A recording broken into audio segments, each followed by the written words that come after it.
नमस्कार, स्वागत है बिहार समाचार में। चलिए देखते हैं बिहार की ताजा और बड़ी खबरों को। इससे पहले आप बिहार के किस जिले से न्यूज को देख रहे हैं, हमें कमेंट बॉक्स में जरूर बताइए। साथ ही डेली खबरों से अपडेट रहने के लिए चैनल को सब्सक्राइब कर बेल आइकन को दबाना बिल्कुल ना भूलें। पटना नगर निगम ने शुरू की छठ की तैयारी। 6 नवंबर तक तैयार हो जाएंगे 93 घाट, वर्दी में तैनात होंगे कर्मी। छठ महापर्व की तैयारी नगर निगम ने शुरू कर दी है। निगम क्षेत्र में सभी 93 घाटों को 6 नवंबर तक तैयार करने का लक्ष्य दिया गया है। वहीं 7 नवंबर से छठ व्रतियों के लिए साफ सुथरा छठ घाट उपलब्ध करा दिया जाएगा। घाटों की सफाई 3 चरणों में पूरी करनी है। साथ ही प्रत्येक घाट के 1 किलोमीटर के क्षेत्र को नो टॉलरेंस एरिया घोषित किया जाएगा। चौथे चरण में जमुई के नक्सल प्रभावित इलाके में खूब हुआ मतदान। 8 किलोमीटर चलकर लोगों ने डाले वोट। बिहार पंचायत चुनाव के चौथे चरण में जमुई जिले के नक्सल प्रभावित मतदान केंद्रों पर मतदाताओं ने मतदान में बढ़ चढ़कर हिस्सा लिया। बुधवार को चुनाव के चौथे चरण में जिले के अति नक्सल प्रभावित इलाके सोनो प्रखंड के 19 पंचायत में मतदान संपन्न हुआ। यहां बनाए गए 262 मतदान केंद्रों पर मतदाताओं ने जमकर वोट डालिया। चुनावी मैदान में उतरे प्रत्याशियों का भविष्य 2 दिन बाद मतगणना में तय हो जाएगा। बता दें कि 22 अक्टूबर को जिला मुख्यालय के एम कॉलोनी में काउंटिंग होनी है। नेपाल में लगातार बारिश से कोसी आक्रामक, 43 फाटक खोलने के बाद अलर्ट पर प्रशासन। नेपाल के पहाड़ी क्षेत्रों में हो रही मूसलाधार बारिश के बाद जिले के निर्मली वसंतपुर प्रखंड में बाढ़ जैसी स्थिति हो गई है। वही दूसरी ओर भारी बारिश ने कोसी नदी के जलस्तर में बढ़ोतरी की है। जलस्तर 2,69,150 क्यूसेक बढ़ाने क्रम में दर्ज किया गया है। वहीं 42 फाटक भी खोल दिए गए हैं। बताया जा रहा है कि यह जलस्तर इस साल का सर्वाधिक जलस्तर है, लेकिन अक्टूबर माह में 1968 के बाद पहली बार इतना अधिक पानी कोसी नदी में आया है। तेजस्वी यादव की अदा पर ललन सिंह ने ली चुटकी, कहा मछली मिली भी तो पोठिया। बिहार की 2 सीटों पर उपचुनाव अब तीखा और मजेदार होता जा रहा है। तेजस्वी यादव तारापुर में कैंप कर मतदाताओं से राजद उम्मीदवार को जीत दिलाने के लिए तूफानी प्रचार कर रहे हैं। इसी दौरान उनकी एक तस्वीर वायरल हुई जिसमें वो मछली मारते दिखे।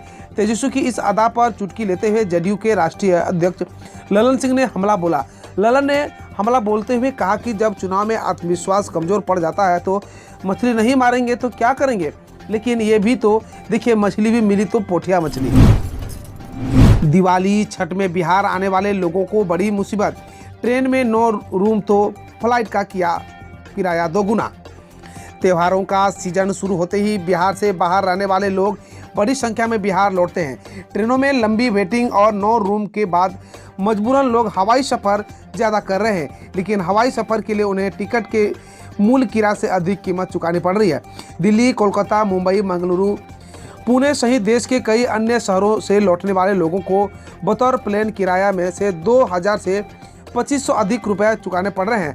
हालांकि जिन लोगों ने 2-3 महीने पहले टिकट ले लिया था उन पर नया दर लागू नहीं होता है। आम दिनों में दिल्ली से पटना का किराया सामान्य तौर पर 2800 से 5500 रुपये तक होता है, जो आज के समय से बढ़कर 7000 रुपये तक हो गया है। वहीं मुंबई में पटना का किराया 9000 रुपये तक हो गया है। सासाराम में चुनाव प्रचार के दौरान 20 राउंड फायरिंग, गाड़ी छोड़कर भागी महिला मुखिया प्रत्याशी। भीड़ ने प्रत्याशी को किया आग के हवाले, जानिए इसकी वजह।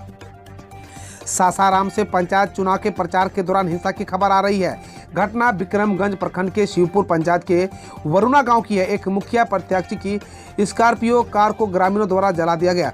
इस दौरान 20 राउंड फायरिंग की सूचना मिली। पुलिस ने 5-6 लोगों को हिरासत में लिया। गांव में भारी संख्या में पुलिस बल को तैनात कर दिया गया। डीएसपी शशिभूषण सिंह खुद मौके पर कैंप कर रहे हैं। विक्रमगंज थाना की पुलिस उपद्रवियों की तलाश में छापेमारी कर रही है। राष्ट्रपति रामनाथ कोविंद पहुंचे पटना। बिहार विधानसभा के शताब्दी समारोह में होंगे शामिल। राष्ट्रपति रामनाथ कोविंद पटना पहुंच गए हैं।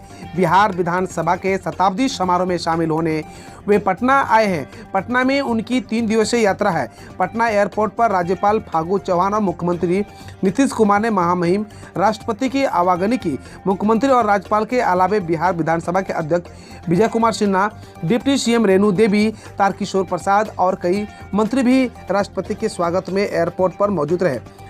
नेता प्रतिपक्ष तेजस्वी यादव भी एयरपोर्ट पहुंचे। पटना पहुंचे महामहिम राष्ट्रपति को स्टेट हैंगर में गार्ड ऑफ ऑनर दिया गया। महामहिम के स्वागत के लिए पटना एयरपोर्ट पर अन्य कई नेता भी मौजूद थे। इसके दौरान सुरक्षा व्यवस्था के पुख्ता प्रबंधन किए गए थे। मुजफ्फरपुर में श्राद्ध का भोज खाने के बाद एक बच्चे की मौत, करीब 40 लोग हो गए बीमार। मुजफ्फरपुर जिले के सरैया प्रखंड क्षेत्र में मंगलवार की रात श्राद्ध का भोज खाने के बाद करीब 40 लोग बीमार हो गए। सभी बीमार को विभिन्न अस्पतालों में भर्ती कराया गया। बीमारों में बच्चे की संख्या अधिक है। अब तक की जानकारी के अनुसार इलाज के क्रम में एक बच्चे की मौत हो चुकी है, जबकि कुछ की हालत गंभीर बताई जा रही है। मध्य प्रदेश के तर्ज पर कानून बनाने की तैयारी, बिहार बनाएगा राजस्व का मास्टर एक्ट। बिहार में राजस्व संबंधी नियम कानून में ढेर साले क्लोज अब भी ईस्ट इंडिया कंपनी की जरूरत के हिसाब से दर्ज है। उन्हें हटाकर आज की जरूरत के अनुसार बिहार में मास्टर एक्ट बनाया जाएगा। इसमें राजस्व संबंधी सभी नियम उपनियम एक साथ समाहित होंगे। अनवर्सेड लैंड और टोपो लैंड का ड्रोन सर्वे कराने पर राज्य सरकार विचार कर रही है। राजस्व वन भूमि सुधार विभाग की जमीनी बातें नाम के कार्यशाला में निर्णय लिया गया है कि राजस्व वन भूमि संबंधी मामलों में 1959 में बने Madhya Pradesh land revenue code model हो सकता है। कार्यशाला में उन बिंदुओं की पहचान की गई है जिसमें मध्य प्रदेश से बिहार सीख सकता है। बिहार में 94,000 प्रारंभिक शिक्षकों की काउंसलिंग पर रोक, पंचायत चुनाव तक लगा ग्रहण। राज्य के प्रारंभिक शिक्षकों के 94,000 पदों पर पंचायत चुनाव तक ग्रहण लग गया है। राज्य निर्वाचन आयोग ने आदर्श आचार संहिता प्रभावी रहने की वजह से छठे चरण के तहत प्रारंभिक शिक्षक अभ्यर्थियों की काउंसलिंग पर रोक लगा दी है।